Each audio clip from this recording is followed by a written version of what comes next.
تو دوستو، عزیز دواخانہ لدھیانہ آپ کا خیر مقدم کرتا ہے۔ وہ آج میں آپ کو بتانا چاہتا ہوں اوور تھنکنگ کیا چیز ہوتی ہے اور جس سے ہم لوگ پریشان رہتے ہیں۔ اوور تھنکنگ کی وجہ سے بہت طرح کی بیماریاں پیدا ہوتی ہیں۔ Number 1 depression, number 2 stress, number 3 anxiety, number 4 ضرورت سے زیادہ سوچنا، نمبر 5 نروس سسٹم کا ویک ہو جانا۔ تو ایسے مریضوں کے لیے ہمارے پاس نایاب تحفہ ہے۔ ہم جو ٹریٹمنٹ کرتے ہیں وہ یونانی میں اور آیوروید میں ٹریٹمنٹ کرتے ہیں۔ کسی بھی طریقے کا کوئی ایلوپیتھک میڈیسن ہم یوز نہیں کرتے۔ تو ایسے وہ مریض جو اوور تھنکنگ یعنی کہ زیادہ سوچتے ہیں، بہت زیادہ سوچتے ہیں اور اتنا سوچتے ہیں کہ وہ پریشان ہو جاتے ہیں اور اس کے بعد ان کو نیگیٹو تھاٹس آنے لگتی ہیں۔ نیگیٹو تھاٹس جو ہوتی ہیں ان دا سینس وہ یہ ہوتی ہیں کہ انسان خود سے چاہتا ہے کہ وہ سوسائڈ کر لے یا خود کو کسی طریقے کا کوئی جانی نقصان پہنچا لے یا کوئی مالی نقصان پہنچائے جس سے اس کے ذہن کو سیٹسفیکٹری ملے۔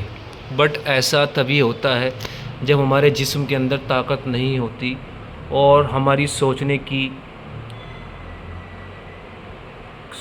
کی جو ہماری ایک شمتا ہوتی ہے وہ ادھک ہو جاتی ہے اور ہم پریزنٹ میں نہ جی کر اپنے پاسٹ میں جیتے ہیں یا فیوچر کے بارے میں ضرورت سے زیادہ سوچتے ہیں۔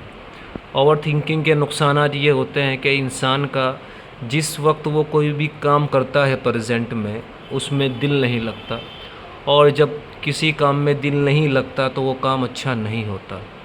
اس طریقے کے جو مریض ہیں ان کے لیے ہم نے پوری یونانی اور آیوروید ریمیڈی یعنی کہ میڈیسن ہم نے تیار کی ہے۔ وہ ایسے مریض جو چاہتے ہیں اس پریشانی سے باہر آنا، جیسے ڈپریشن ہے، اینزائٹی ہے اور آپ کا اسٹریس ہے، ان چیزوں سے باہر آنا چاہتے ہیں، اوور تھنکنگ سے باہر آنا چاہتے ہیں اور خود کو پریزنٹ میں جینا چاہتے ہیں۔ اور کچھ مریض ایسے بھی ہوتے ہیں جن کے جسم کے اندر بہت زیادہ ہاتھوں پیروں میں سنسناہٹ رہتی ہے، سینسیٹیوٹی رہتی ہے، ہاتھ پیر کپ کپاتے ہیں۔ ایسے مریضوں کے لیے بھی یہ دوا بہت اچھا کام کرتی ہے اور دماغ کو بہت زیادہ ریلیکس رکھتی ہے۔ اس وجہ سے آپ اوور تھنکنگ میں نہیں جائیں گے، زیادہ سوچ وچار نہیں کریں گے۔ جو کام آپ کر رہے ہیں پریزنٹ میں آپ کا دل وہیں لگے گا۔ تو ایسے مریض جہاں بھی انڈیا میں ہیں یا انڈیا سے باہر، آپ ہمارے کلینک پر بھی وزٹ کر سکتے ہیں۔ عزیز دواخانہ لدھیانہ ہمارا کلینک لدھیانہ میں ہے، اور آپ اگر چاہتے ہیں ہمارے کلینک پر وزٹ کرنا، ہم سنڈے صبح 10 بجے سے لے کے شام 7 بجے تک بیٹھتے ہیں۔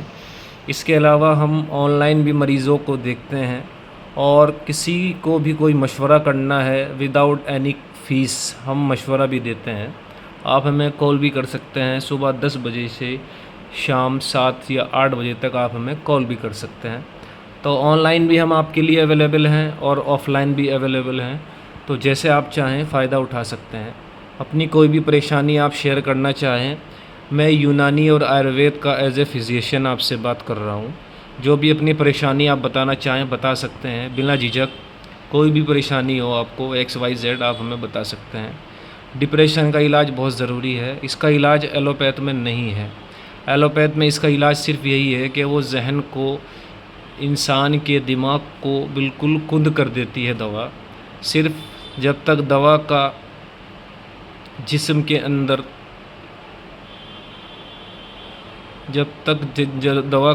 کے اندر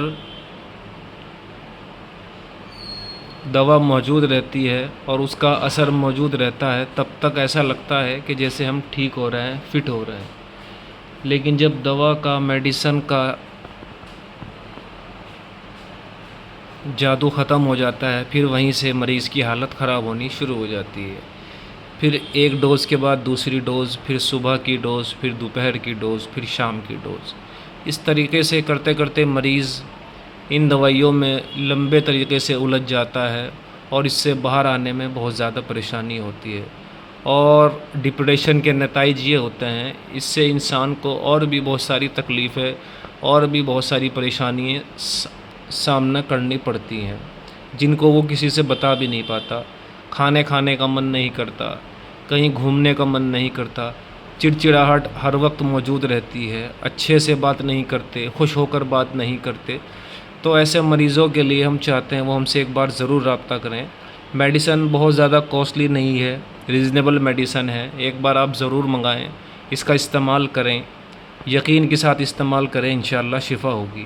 آپ جہاں سے بھی اس ویڈیو کو سن رہے ہیں، دیکھ رہے ہیں، تو میری آپ سے ریکویسٹ ہے، چھوٹا سا ہمارا چینل ہے، اس کو آپ سبسکرائب کریں اور لائک کریں اور اپنے کامنٹس بھی بھیجیں۔ ہماری ویڈیو میں کسی بھی طرح کی کوئی غلطی ہے یا کوئی کمی ہے تو اس کو بھی آپ بتا سکتے ہیں۔ آپ ایک بار ضرور ہمارے سے رابطہ کریں۔ Aziz Dawakhana Ludhiana, thank you so much.